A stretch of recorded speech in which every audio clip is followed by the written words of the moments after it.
It's a pleasure to be in Toronto. It's a pleasure to be part of this event. And I want first to thank Wendy. Wendy was fabulous, as usual, but we have to know that 3 weeks ago, this was not even possible. So I called Wendy, I think it was on the January 16, and I said, Wendy, and I'm sure that a lot of you asked that question to Wendy, can you help me?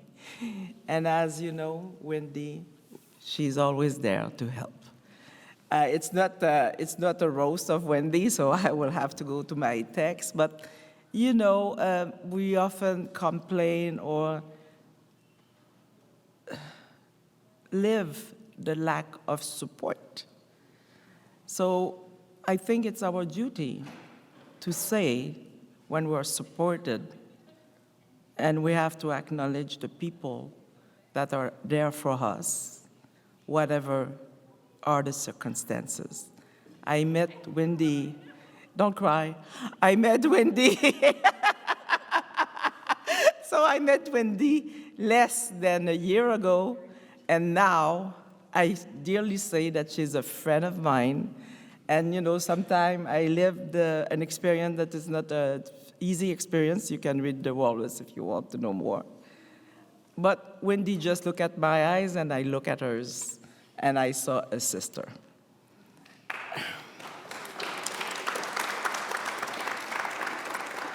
And there's another sister that I met, is it after? No, it's before when, no, it's like the same month, almost. So my next sister that I have the joy to bring in Toronto and Montreal is Mrs. Gaynel Curry. So I will make the introduction, bit of remark, and you know that I'm not going to read that. You told me. My sister told me. So, Gaynel, it's look at her. I have to say something. But Gaynel is, and it's more than an important person. You have to know that we're going to talk about her title, about the work that she's doing. But she's been doing that work for years. She's been at the UN for 23 years. She have multiple functions on the ground, building politic processes, office directory. She have done all of those things. But she's decided after a career to be an independent member of the forum from the African descent.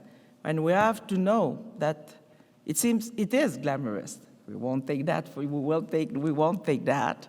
And we're very honored to have her. But you know, she takes her own time to do the work. And the work is tremendous. The office that they have, the 10 experts, only have one support person. So when we look at things, and that's why we have a responsibility to help them, to give them our time, our comment, respond to their question. Because if we want them to do the job on a voluntary basis, we have to make sure that we contribute at the level that they do. And if we're not doing it, we're not able to complain. Because if we don't do the work, we cannot ask, again, Black women to support us through the process without doing anything. So that's what I think. I think it's important. She's there, she's willing, she's making meetings, she's tired, she has to get through her red eyes to come in Canada, but she's there, she's open, and she's there for us, and she took that duty. I would say it's almost a divine duty, if you believe in God or whatever, universe duty, to represent us and to take the time to make sure that we can make a real pathway to equality. So I think that, you know, with that in mind, I'm going to say a few things, but maybe I won't say anything. I think that, you know, I could speak to you about what I've written. I think that we can talk about health. We can talk about a bunch of things, but I think that, you know, my speech, I will share it with you. You will do whatever you want with it, because I think that we have to go to the core of the question. And The question is also to understand that history is a fruit of power, and that's an Haitian man who said it, and I'm going to quote it, because I think that Haitian people, my land people, are tremendous about the fight for equality. We have to remember that the slaves were the ones who took the declaration, the human rights, c'était la déclaration des droits de l'homme à l'époque. They took it, and as slaves, they said, you know, we are not chattel, we are human, and you're gonna give all the force to that declaration, la déclaration des droits de l'homme. So I've been in Canada for more than, I'm going to say my age, I don't care, more than 56 years. I came, I was 2 years old. But looking forward, doing the work on human rights, I have to go back to my country. That's very interesting because it's circular, because my country is key to those conversations. And it has been punished for those conversations and still punished. And when you look at Haiti, we look at a country that some people will say, what is the word that he say? And I won't say it because I don't want to confirm what he's saying. But you know, the blonde guy, the other side, have qualified those countries. But those countries have an history, and we cannot look at situation without a look at historical context. And historical contexts are key. Our key slavery is key to what we're currently living.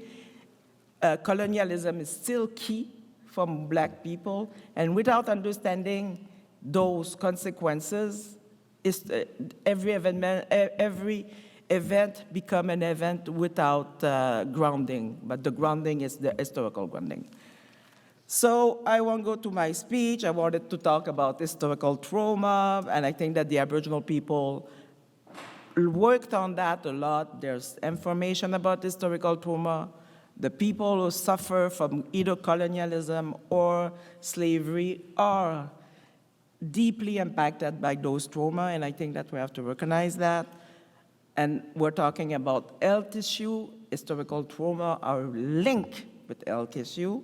And now sciences goes further. We're talking about epigenetically linked. So we have to understand that. Restorative justice, I will let my friend Gaynel speak to you about it. But I think that we must recognize the suffering of African and African descent. And recognition is also compensation. And without compensation, there's no recognition.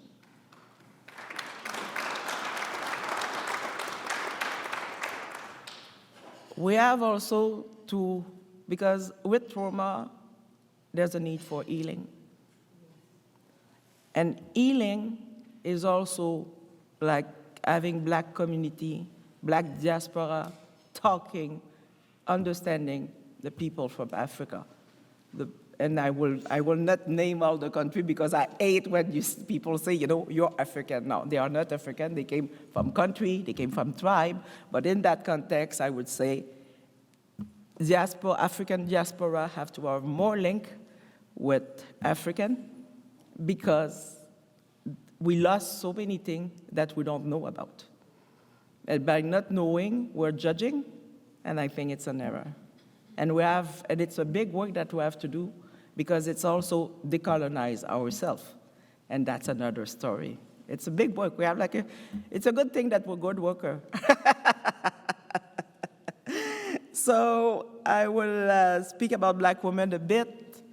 You know, Black women are in a special position because we are in intersectional position, talking about misogyny more. And I will leave it like that, but we have to understand intersectionality. And for Black women, there's is it Malcolm X who said that the Black woman was the one who were like the less considered society? So I will let it like that. Me, I love ADI, but I prefer Jedi. So what is a Jedi? Jedi is social justice, racial justice, equity, diversity, and inclusion. And to talk about inclusion without talking about social and racial justice, I'm sorry. I would let it there. But for me, I think that's a missing piece, and without justice, and real justice, because we can unpack justice, and as a lawyer, I could talk to you about what is justice, and law is not justice, as you know, and we have to look at our system of justice very, very, very critically. And when we talk about justice, we also talk about the Human Rights Commission. I won't go into detail because you read the newspaper, and there's a Senate report with the fact that racism is embedded in those commissions. Canada is an example, Quebec is another one. So anti-racism, decolonization has to be looked at in those settings. And some people will say it's impossible. I will give the example of the churches. The priest abuse the child. And we say that, church are not supposed to do that because their mandate is supposed to spirituality, and they have a grand mandate. So when we look at the Human Rights Commission, we have they are hiding behind their mission to not delivering the racial justice that we are looking for. And there's a notion. The notion is the moral credential, because the moral credential, so that we use the mandate to shield the reality of the organizations. So that's the way we don't see, and it's sometimes difficult to understand what's going on. So I'm going to finish. With two things. I said, when I was at the forum, and that's where I met Gaynel. I was at the forum in May. And I went to a side event. That's the event, not main event, side event. So I went to a side event, and there was an author, a Caribbean author, who lived in England. I mean, a British Caribbean author. And he made a presentation, and his work is about race, class, and privilege. And the interviewer asked him, do you feel free? Do you ever feel free? His answer was, rarely, only on the context of Carnival, Mardi Gras. So I was in Toronto a few days after, and I was sitting with a friend who is in the top of his industry. I asked him the same question, and his answer was never. So freedom is something that we have to look at, and society must give us the freedom to be free. And when I say it's a strange sentence, freedom to be free, but we're under so many constraints. And our black body are highly scrutinized. That's why we're never free. We need freedom. And I'm going back to stress, healthcare. It's difficult to be free when you're always stressed.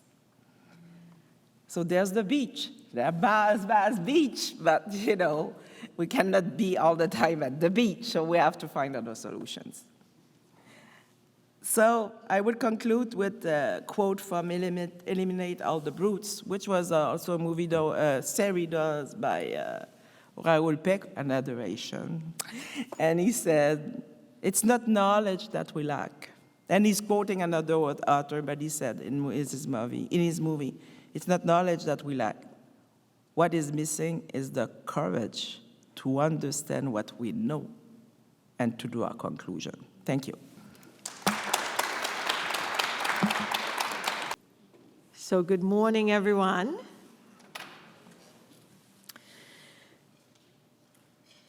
Most evenings, I find myself thinking about the day, and I end up sort of writing in my little journal. And some of that is poetry sometimes. Very amateur poetry, I have to say. Nothing published or publishable yet. Working on that, hopefully. But I'd like to start by sharing with you a poem that I wrote called Living While Black. And I actually wrote this while I worked with the UN a couple of years ago, as I was trying to find my space in that organization. So here goes. Navigating spaces, negotiating to enter and thrive in work and social places, hoping to achieve as I give good graces, but often rejected, undervalued, invisible, on the basis of the skin I am in. Black, Caribbean woman, daughter, mother, sister, descendant of the African continent, resilient, empowered, and uplifted because of the shoulders on which I stand, persistent in my call for all human rights for all human beings, persistent in my call for non-discrimination and equality between the sexes, persistent in my call for recognition, development, and justice for Black people, for Black countries. Wherever there are traces of faces that look like me, my call is for justice. Climate justice, economic justice, reparatory justice. My call is for justice. Good morning again.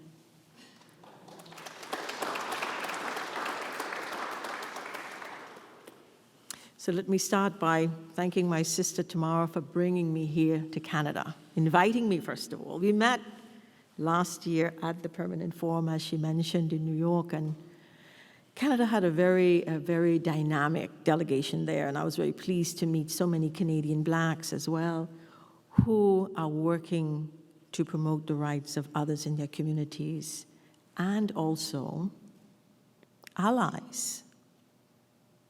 Allies, and our allies are important. I often say, as I work on gender equality, that we cannot speak about the rights of women and have our men silent. So we cannot speak about the rights of Black people and other communities are silent, because we're talking about the rights of all, and we're the body, the entire body. And when you stub your little toe, it's not only that little toe that feels it, you feel it throughout your body. So we want to ensure that the entire body in which we live as a community is whole. So I thank those allies in the audience and that continue and persist and march with us and write about us and for us and to us, encourage us. We thank you. We thank you. Wendy, I say a special thank you to you for welcoming me here and for being always an advocate. Thank you. So on this occasion, I'd like to reiterate the importance and acknowledge that it's not only about the experiences and challenges that people of African descent face, it's also for us recognizing the challenges of the indigenous communities. Oftentimes, we are standing on their land, and we have to recognize them. Those in Canada, those in the Caribbean, those in the Americas, those all across the world. They were here before we were here. On behalf of the members of the Permanent Forum of the United Nations, the Permanent Forum on People of African Descent, we stand in solidarity with indigenous communities. When we fight for justice, we fight for them as well. So let me say a little bit about how we got here. So first, who we are. About 200 million people in the Americas identify themselves as being of African descent, as being Black. Many millions more throughout the world, not on the continent. I'm talking in Europe and Asia, also identify as being Black. They too are part of the struggle. So our realities are different. I come from the Caribbean. We're predominantly Black societies, very strong Black leadership. It's in us. We mentioned Haiti. The leadership, Haiti for us has been like a North Star. What they did way back in 1804 to gain their independence is something that we can never forget. Haiti is our North Star.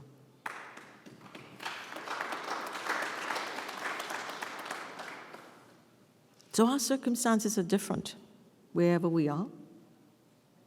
But as Black people, the reality of discrimination based on the color of our skin is real.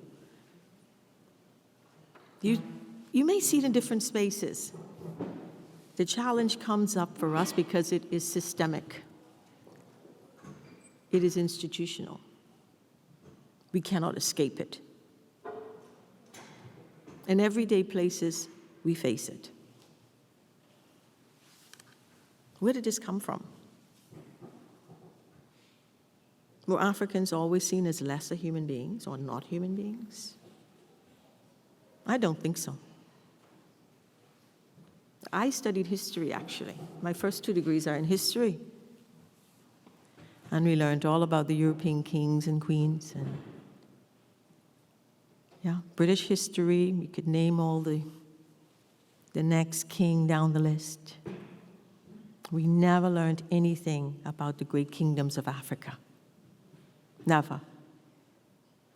And that's sad and very deliberate on their part, because they didn't want us to know Africa. They didn't want us to know that good things came from Africa as well. They didn't want us to know Haiti. They didn't want us to know that we could lead ourselves, that we could defeat those that held us oppressed and lead ourselves, despite hundreds of years of suppression. And as Tamara said, it still continues today. That was the open secret. You cannot know who you are or where you come from. So more than 300 years, approximately 15 million African people were kidnapped, forced onto cramped ships, and trafficked across the Atlantic Ocean. And I use that word trafficked very deliberately. We came to the Americas, not on a cruise ship, at the bottom of a ship where the cargo was kept. So we were uprooted, forever separated from our homelands, our families, our names, our cultures. And I often ask, what's in a name? Everything.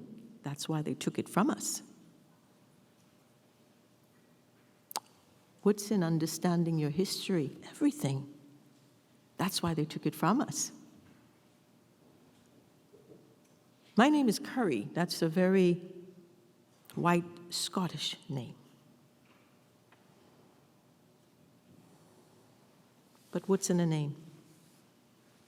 It's important to be able to say, my father, my great-grandfather, my great-great-grandfather. We often don't have that. And what does that mean to the community of those that came here and settled in the Americas? Forcibly settled here, were forced to settle here in America. So Tamara spoke about trauma. And I used this example because people say, oh, you know, that was so long ago, get over it. You have a 12-year-old child. And in Panama the other day reminded me that a lot of the slaves were children, young people, 12, 13, 14, 15, 16 years old. Very deliberately so, because they had youth. They could still be shaped, right? And molded into what you need them to be. They wouldn't resist that much. But more importantly, there's a lot of productivity in youth, right? So imagine you have your 12-year-old. You send him to the shop to get a loaf of bread, and you never, ever, ever see him again. And you ask all the neighbors, have you seen? Nobody's seen him. So do you go to your bed at night and just forget that he ever existed? Or do you spend the rest of your life searching for him, wondering about him? Where is he? What is he doing? The trauma was in Africa. The trauma is in Africa. The trauma was on those ships. To hear the cries from the bottom of a ship is must have been terrifying. Because these were supposedly human beings, huh? The trauma was in America, in the Americas when we came here. How do you fit in? Everything you know, and did everything to ensure that you don't go anywhere with anyone that speaks your language. So you speak a common language that is given to you, and you learn a common history that is given to you, and you forever are inferior in that space. That's the reality of racism. We were in a session the other day and somebody said that same thing. Why do you keep talking about it? We keep talking about it because racism, racial discrimination, xenophobia, all these issues, related intolerances are alive and well. They are among us. And the international community has understood that this is a challenge. I want to take you a little bit through that, right? Because a lot of people think that we really recognize racial discrimination when George Floyd happened. But the international community has understood it quite some time ago. And so from the inception of the UN, 1945, we talk about non-discrimination based on race. In the Universal Declaration in 1948, we talk about non-discrimination based on race. Right? In 1948, we talk about, we really emphasized this issue in the Universal Declaration. And then we turned around in 1969 and we said we need to do more, and we codified the International Convention on the Elimination of Racial Discrimination. Except the limitations are, if you don't ratify and you don't report, who cares? You ought to care. You ought to make sure that your government is reporting, and when they do report, you ought to say to the UN, this is what the government is not telling you. Because I think it was Chimamanda who said, the challenge of one story, a single story. They ought not hear only hear the single story of the government. They ought to hear your story, your story, your story. Because the experts are there to try to give those kinds of recommendations to improve the situation. And if they only hear the single story of the government, that's what they're going to respond to. So Canadians have been very good about engaging, as I mentioned earlier. But we want to make sure that it's consistent across the board and that we hear from the Black community itself. We must hear from you in all of this. So in addition to CERD, we talk about a number of other initiatives. There's been the International Year for rights of people of African descent. There's been the Durban Declaration and Program of Action, which resulted from the 2001 World Conference in South Africa. And that conference was a landmark for us. And if you haven't read it, I encourage you to go and read the Declaration and Program of Action. Because for the first time, the international community made the connection between the racial discrimination that we face today and the transatlantic slave trade and colonialism, and what an impact that has had on us in terms of underdevelopment, unemployment, marginalization, exclusion. The first time the international community spoke about this was in 2001.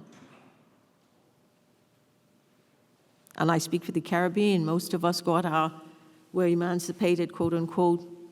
Slavery ended for us by act in 1834, but we needed apparently 4 years to learn how to be free adult human beings, apparently. They actually gave it to us 4 years later. So we had an apprenticeship time where we had to learn to be human beings, because before then we were not, apparently. There was this perception that Black people were not capable of managing themselves.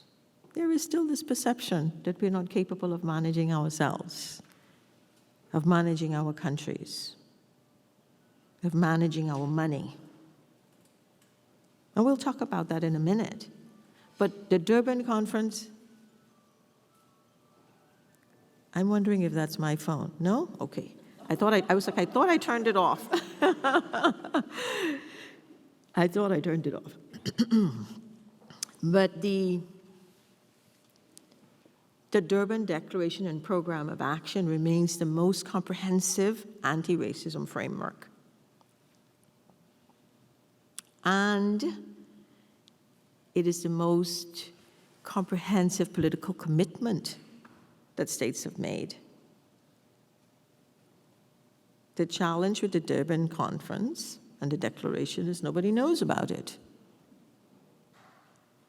In writing, they say very important things, but in reality, Black people don't know about it. Their advocates hardly ever speak about it.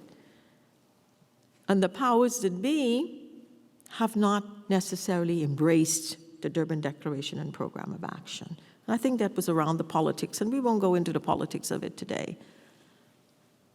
For whatever reason, it's not been embraced, but we at the Permanent Forum are calling for the full and effective implementation of the Durban Declaration and Program of Action, because it put in place certain things that states ought to be doing to ensure that we have the economic empowerment that we need to get to the next level, to engage effectively in workspaces, to be able to take care of our families on equal footing as others within this community. It speaks about those issues. And more importantly, it raised the idea around redress. What does that mean? Right? How can we ensure that there is some justice for those persons that suffered enslavement and colonization? And I want to just make a quick point here about colonization, and remember that many of our brothers and sisters in the Caribbean are still colonies, are still living as colonies under the French, the British, the Dutch. All of them still have colonies in this region. So not all of the slave communities have been entirely emancipated or free.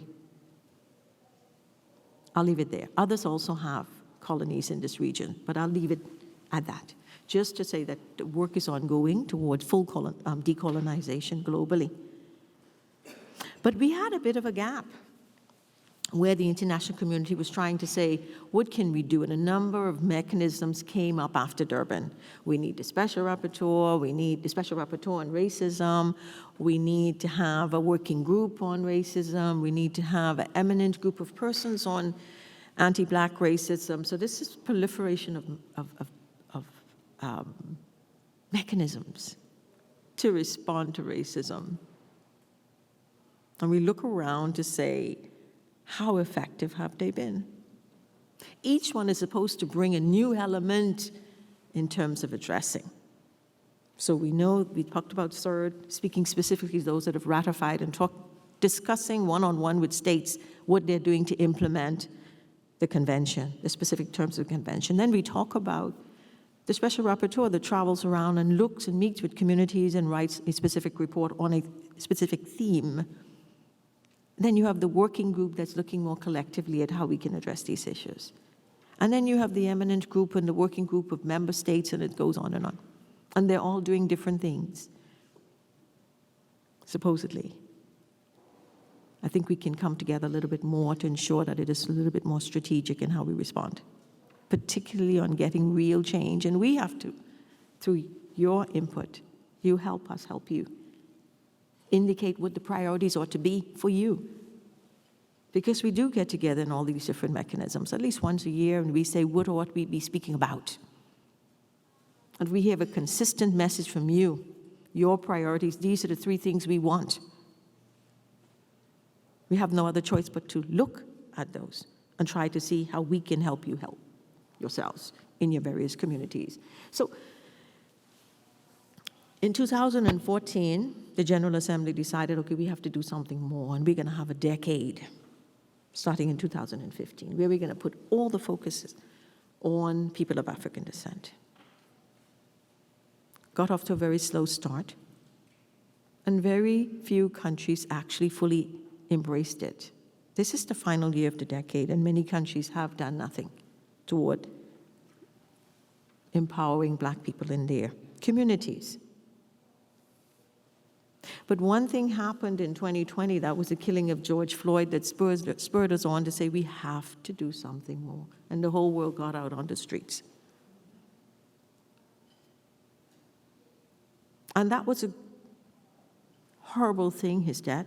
And we've had many George Floyds. When I was in Brazil, they said, oh, Ms. Curry, we've had so many George Floyds. And the police have been shooting black boys for years. Do we need another George Floyd to push us forward? I hope not.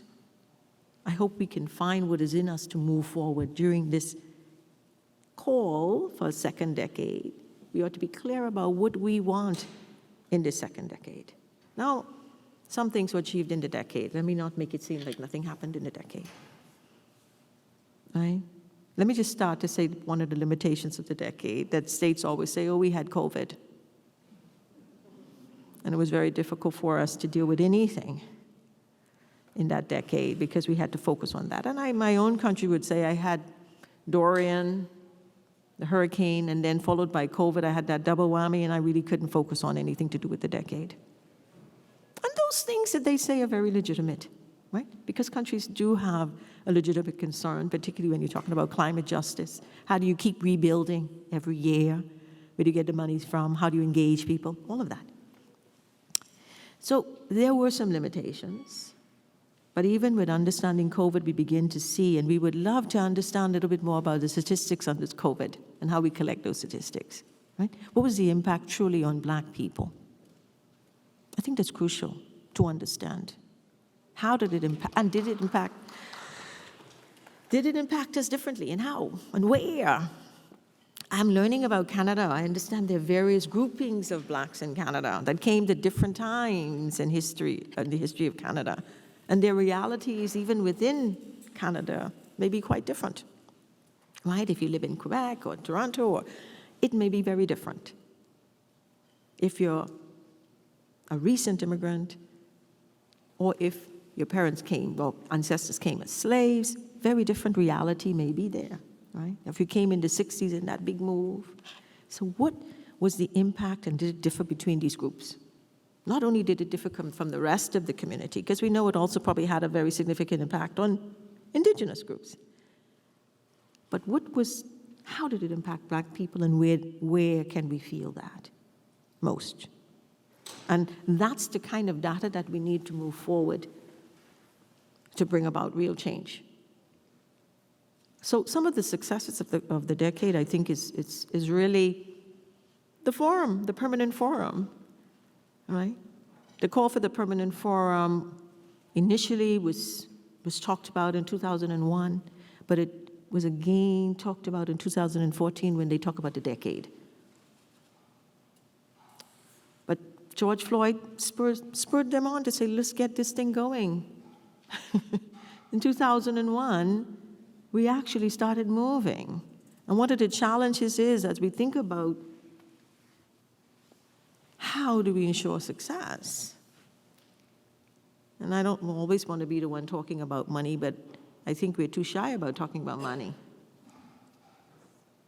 If we really want to bring change, then we have to fund.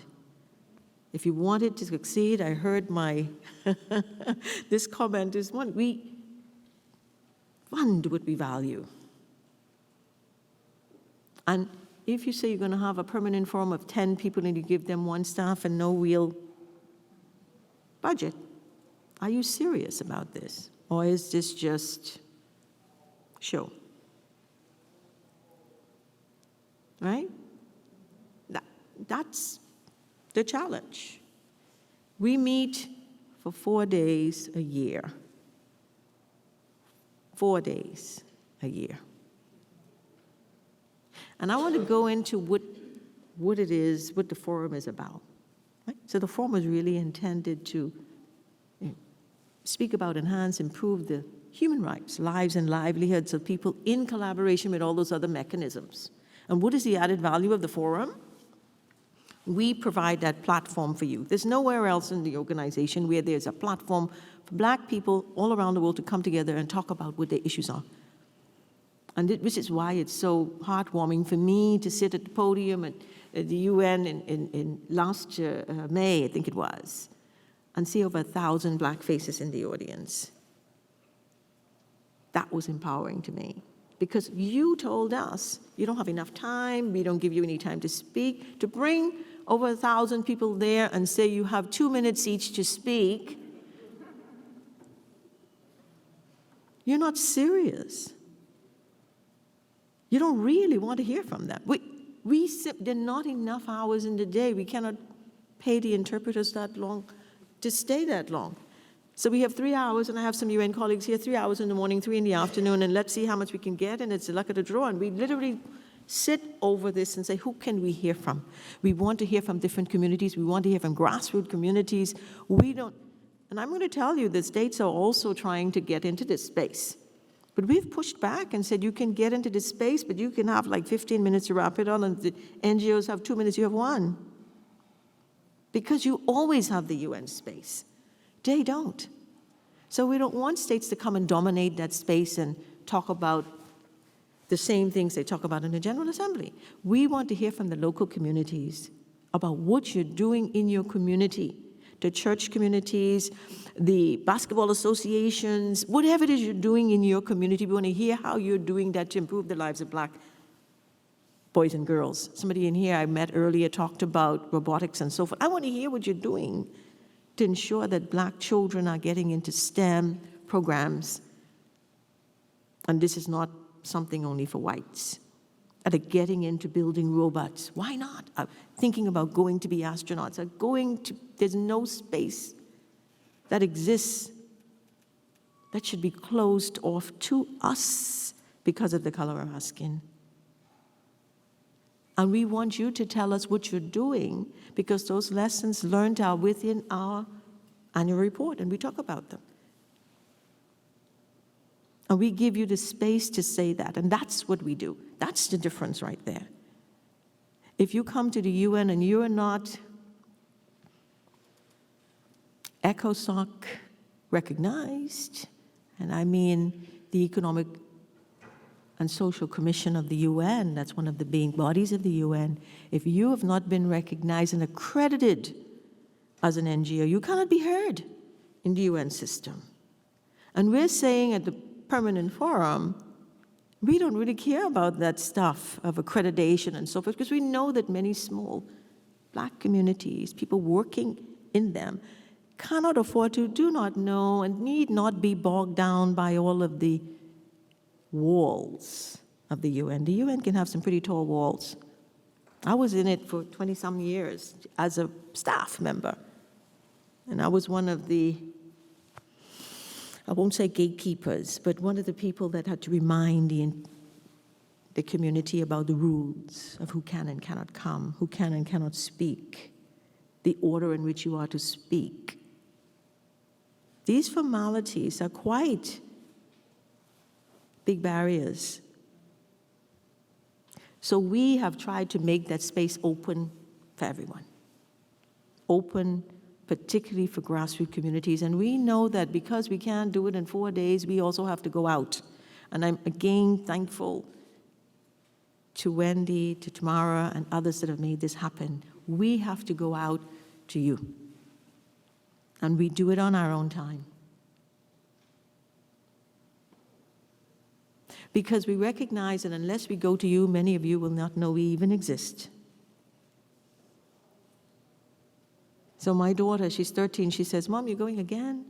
Where are you going this time? Don't forget to bring me a T-shirt with Canada." That's what she said to me. My last stop was in Brazil, and she was happy to get a Brazil soccer shirt. She plays soccer. She's very athletic. But just, I don't know how Canada, maybe I gave her something for ice hockey. Yeah, that's what you are. That's known, right? But just to say that, we travel and we go out to these places to try to understand and to try to meet communities, because we cannot do it in 4 days, a year at the UN. We simply cannot. And if you really look at the math on that, we have 12 days to meet this big mandate. 12 days in our 3-year term. That's it, officially. That's funded by the UN. Again, you fund what you value. And if you value Black people, you have to give it more money. You have to give the forum more money, right? So let me just tell you about how we've sort of structured our work. And I'm going to wrap up just after this because I want us to have a discussion. We look initially at data, and we've been talking with Wendy about data and a few others about the importance of data, right? And how we collect our data. And I'm not going to get into all of the technical terms that we use in the UN when we talk about a human rights-based approach to data. What does that mean? That means we don't only want to know how many Black people are there. We want to know the realities of Black people in Canada, right? And how they differ, the intersections. I'm more than just a woman. I'm a Black woman from the Caribbean that happens to be middle class, that happens to be, right? And so I'm not the same as other Black women in the Bahamas or in the Caribbean. I worked for a short time as an assistant to my prime minister, and I remember saying, oh, I'm just an average human being, and I was reminded, you're not, because the average Bahamian is not a personal assistant to the prime minister. I said I'm average because I come from a middle-income family. My father was a plumber and my mother a waitress. So in my mind, that's who I was. But in reality, that is not who I had become. I'd become an Oxford-educated person, lawyer, so I could work at the UN, at the Prime Minister's office. So you have to see the realities of people and who they are, what they are becoming, and what their potential is. And I think for data, we don't get that all the time. We don't get to see the reality of people. And when you're in countries like this, because in the Bahamas, our reality of collecting data is a little bit different. We're a Black country with the majority Black population, a very small population of whites and mixed. When you talk about Blacks in countries that are predominantly other, say white, for an example, of European descent, for an example, right? And you talk about implementing global frameworks like the Sustainable Development, the 2030 Agenda for Sustainable Development, you have to look at how you collect that data on gender, SDG 5, and also the mainstreaming of gender throughout all of the other goals. You have to look at how you collect that data with respect to gender and what it means for Black women. Because I use the UN says we're almost at 50-50, which is what we want, men and women, but I see very few Black women in the UN leading anything. We do have some at the top, without a doubt. But when you look among the ranks, when I went into the UN in the late 90s, I was the only Black professional in a team of 70 lawyers. And when I tried to encourage my colleagues to consider others, one of them had the audacity to say to me, oh, but Gaynel, people from those parts of the world are not well educated. I'm like, which parts of the world are we referring to again? Africa, Asia, and Latin America. And it blew my mind because we were talking about a P2 entry-level post. So you don't see yourself when you look around the table. You don't see yourself. And you ought to. And the collection of data and how you collect data here in Canada is important to us because we want you, when you collect your data, to be able to say to us and for us to be able to see quite easily what the reality is for women, Black women, not just women, Black women in Canada, and how that relates to others. So the second, I've distilled our priorities into 4 areas. So data, and then the Durban Declaration. And I spoke about the Durban Declaration and Program of Action before. And so for us, we're looking to see how we can continue to move forward with the Durban Declaration and ensure the full implementation. So I've spoken about that. I won't go any further. That's the second D that's a priority to us, the Durban Declaration. I've encouraged you to read it. But the third one, which I think is really important because it's very forward-looking, is the Declaration on the Rights of People of African Descent. Now, the Indigenous communities have a declaration that they've worked on for 10 years. We have about, and that declaration has worked well for them. I think they've done a good job in identifying what their priorities are and what they want to see. That was done by the indigenous people themselves. So we're now talking about a declaration for people of African descent. We have to influence that declaration. I'm sorry, it cannot be something that's done only behind those tall gates in Geneva and New York. It has to be you telling us what you want to see in that declaration. What do you want? I want to see the situation of Black women really clearly spelled out in the declaration. That's what I want to see. Right? So what do you want to see? Precisely. Is it around employment? Is it around land? What is it that you want to see? You tell us, and we do our endeavor best to ensure that that is in there. We're not the only ones drafting the declaration, but we are at the deciding table as to what goes in to the draft declaration. So we're saying to you, the 10 of us don't have all the answers. You do have many more, and we want you to share with us what you have. And back that up with data and evidence-based research and storytelling. Black people, that's how we do it. We tell stories. We don't always write our realities down, but we tell stories. But I encourage you to write more, publish more, share more.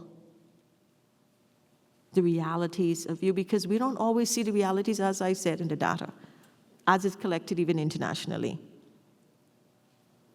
The realities come through in the stories and the evidence-based research that you do when you go and sit with communities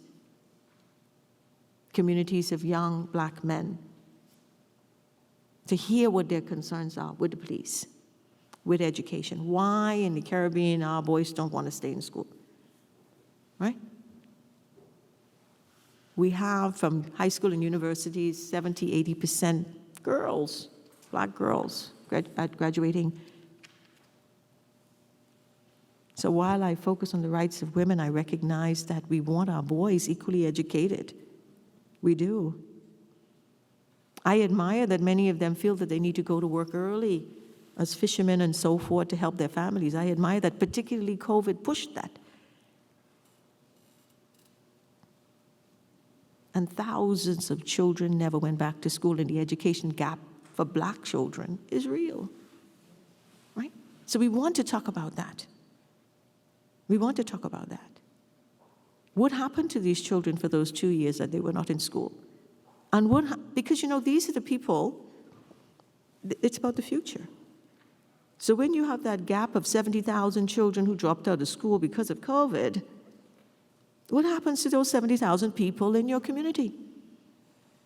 You have to fit them in because they're not going to disappear. How are they going to contribute, or how are they going to limit the progress of Black people in terms of education, in terms of employment? And we know that education doesn't always lead to the kind of employment that we expect, but it's a great tool in the right direction toward getting what we would expect in terms of a job and opportunities and so forth. But if you do not have that education, if COVID hit when you were in grade 10, you missed 10, 11, and 12th grades. And you're suddenly an adult and you try to figure, you're halfway through your education, prematurely cut. We have to think about that. So when we talk about the declaration, what do you want to see in that declaration? You have to bring your issues forward and make them clear. This is what we want. Because our voices are important. It is about representation, us saying what we want, not them telling us, which is what really happened when we look at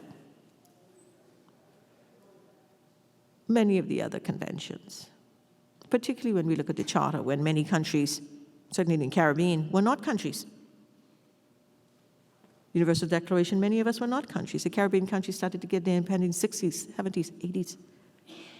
These documents, these institutions, these mechanisms were established before we were even a state. And are they working in our best interests? Do we want to speak to them in the Declaration? Do we want to speak about how we struggle through climate change.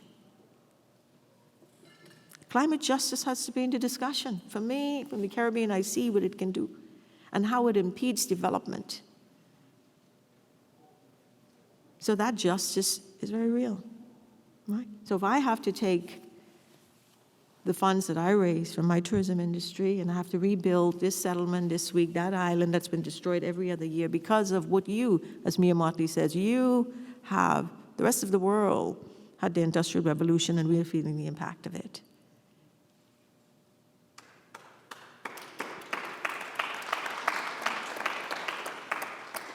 So when we talk about justice, we must talk about climate justice. And we cannot talk about climate justice without talking about economic justice. Because every time we have a hurricane, I'm speaking about the Caribbean now, we got to get that money from somewhere to repay it, to rebuild. The schools, the hospitals, the roads, everything needs to be rebuilt, and people are without housing. A crucial part of it. Where does that money come from?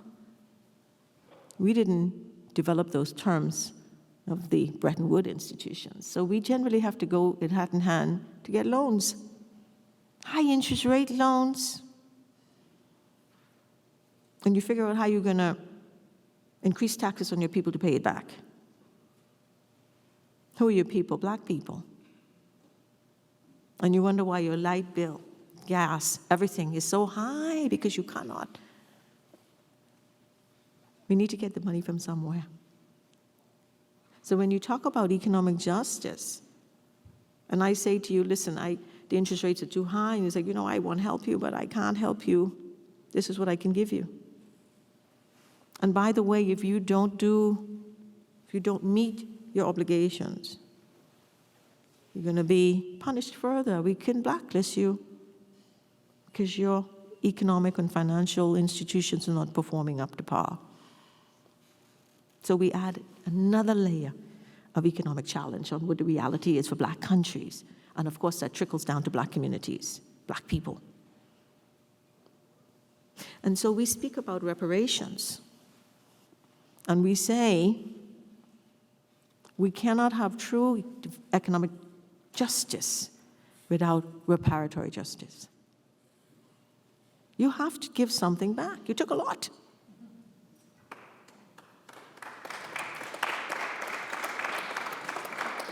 And people say, you guys are so, why are you talking about money? Why are you talking about this? And, that was so long ago. I contend that it was not that long ago. Because those plantation owners, their families, got the last payout from the British government for the plantations that they owned in the Caribbean. They got the last payout in 2015. And you tell me don't look back. They never stopped taking the money. They never stopped taking the money. Their estates continued to be paid because they lost their slaves and their wealth in the Caribbean. So what they did was to pay the slave masters and gave nothing to Black people at the time of emancipation. They gave them nothing but freedom. That's it. Get out there and make it happen.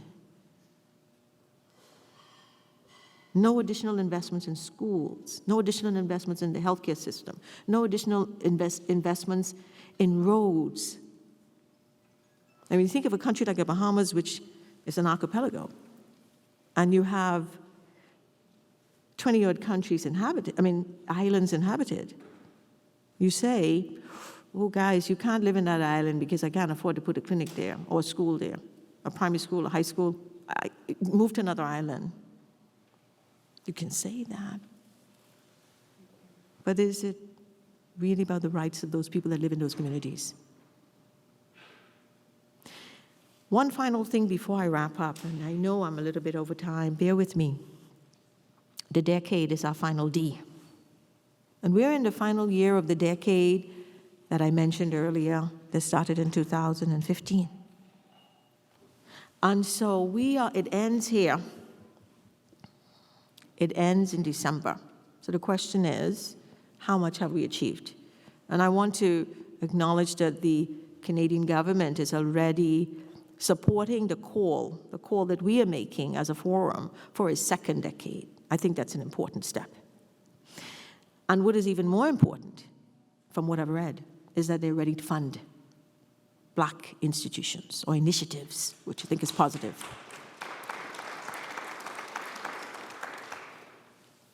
This second decade has to be, we have to see more tangible gains for Black people in this second decade.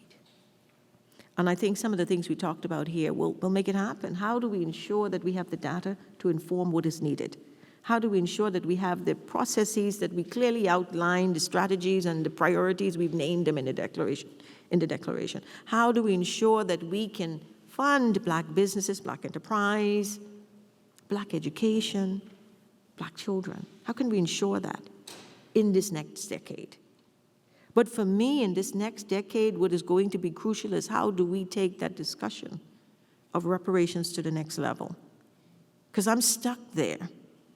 The Caribbean has, or CARICOM has a 10-point plan on reparations where they outline what should happen. And that is really an interesting one, talking about recognition. And some of the things, same things that the first decade on people of African descent was about: recognition, development, and justice. That's what they talk about, the focus being on development. How do we fund development institutions? I am saying, yes, I agree with that fully. But I think we also have to talk about money. And the argument is, oh, we can't quantify it, it was too long ago, we don't know who were the perpetrators and the victims. I contend that we know who the perpetrators are. And we know who the victims are. And I contend that slavery is a crime against humanity. It's a universal crime that can be tried by anyone, anytime, anywhere. There is no statute of limitation. Cannot be. And I am so happy to know that Justice Robinson of Jamaica and the Brettle Group have recently published a report, and I encourage you to go online and look for that, quantifying what Britain owes to the Caribbean. It can be done. Reparations, they make it seem like it's so strange, but reparations is not a new word. France is very familiar with it because they demanded it from Haiti. Other countries have paid reparations following acts of war and aggression and so forth, or violations of groups within society. Reparations is not new. We're not strange for asking for it, and we ought not be shy about it. Yes. We quantify it. And so last night somebody said, oh, but Black people don't manage money well. It's like damaging someone, taking them to court, and then saying to the magistrate or the judge, I want to pay them back, but I don't think they're going to use the money well. It is not about how I will use that money. It's not your business. You damaged me and you owe me restitution.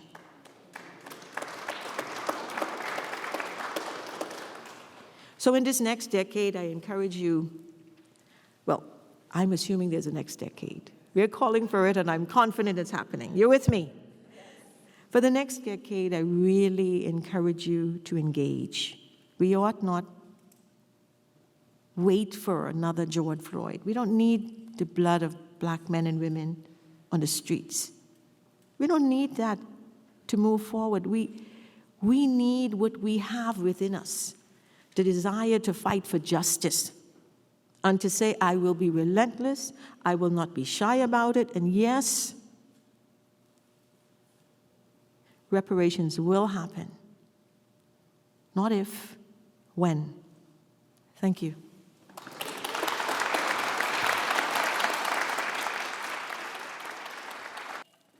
Thank you. That was the favorite word of my mother. Thank you, Gaynel. I think that, she left a few years ago, but I think the spirit of our ancestor has to be there. And it was really her favorite word. I didn't understand it at the time, But now that I understand it better, life tells us that we have to thank.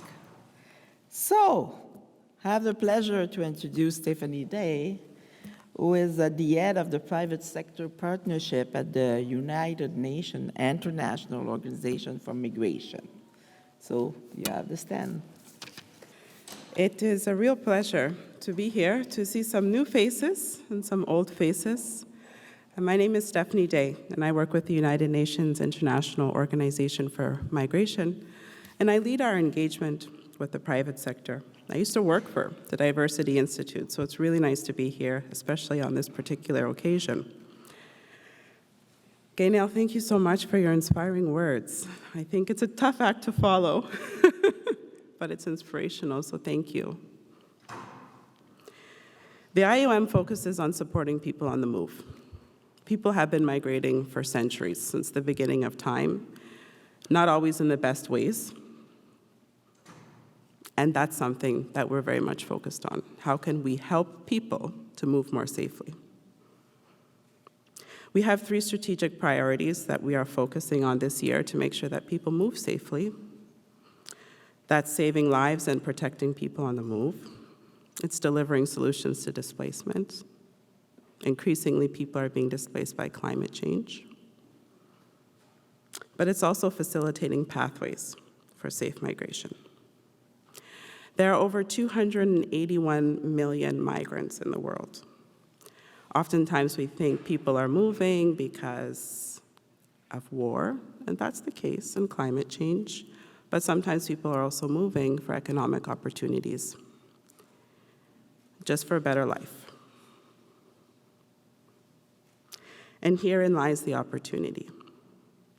Gaynel, you spoke so much about money, and I like that you ground in reality. We need money. But we also know that the diaspora is an incredible actor, sometimes understated. The diaspora have so much power, and we have to talk about that power. We have to own that power, and we have to share that power. It's interesting to note that in 2023, the diaspora contributed $669 billion in remittances. This far outplays any international actor. So we have money, we have power, and it's a testimony to the power of the community that when we come together, we really can transform.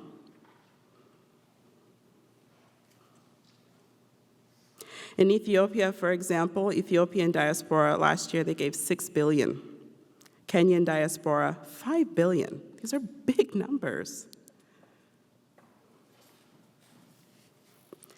So what we're doing is really trying to tap into that, to see how we can support African diaspora, to grow these businesses, to make a difference. In Ghana, I'm originally from Ghana, my family is from Ghana, we have something called Sankofa. And that means that before you go forward, you have to look back. You don't know where you're going if you don't know where you're coming from. And I think that African diaspora, we have a good, diaspora generally, we have a good habit of always looking back to know our history, to know our roots, to use the past to help guide our future. And then again, there's another opportunity for us. At the IOM, one of the programs that we're working on is Migration for Development in Africa. It's a capacity building program where we help mobilize the competencies required for African nationals abroad for the benefit of Africa's development. This is just one of the things that we're doing. And we know that there's a huge, huge, huge opportunity to do more in this particular space. I am incredibly encouraged by the work that the Diversity Institute is doing to bring together these stakeholders, to have these conversations, to showcase the opportunity, but also talk about the challenges, for us to bring different people together to brainstorm through some of those challenges. I'm very keen to hear more from Nadine on what's happening with the BBPA and the Black North Initiative and some of the research that I know the Diversity Institute and the Future Skills Center is leading. So I just want to say thank you for the opportunity to participate in the conversations, and I look forward to hearing more. Thank you.